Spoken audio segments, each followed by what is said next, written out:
plummy-voiced woman issue, are you suggesting there that that story must have come from phone hacking? Well, what I say in this paragraph is that the Mail on Sunday ran an article, February 2007, saying that my relationship with my then girlfriend, Jemima Khan, was on the rocks because of my persistent late-night flirtatious phone calls with a plummy-voiced studio executive from Warner Brothers.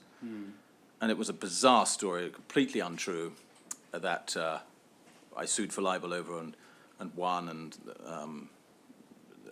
damages rewarded. A statement was made in open court. But thinking about how they could possibly come up with such a bizarre left-field story, I realized that although there was no plummy-voiced studio executive from Warner Brothers with whom I'd had any kind of relationship, flirtatious or otherwise, there was a great friend of mine in Los Angeles who runs a production company which is associated with Warner Brothers, and whose assistant is a charming, married, middle-aged lady, English, who, as happens in Hollywood, is the person who rings you. The executive never rings you. It's always their assistant. Hi, we have, Jack Bailey on the phone for you.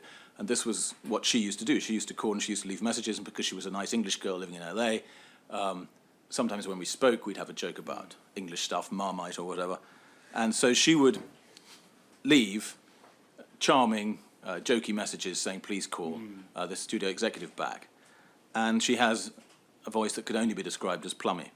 So I cannot, for the life of me, think of any conceivable source for this story in the Mail on Sunday, except those voice messages on my mobile telephone.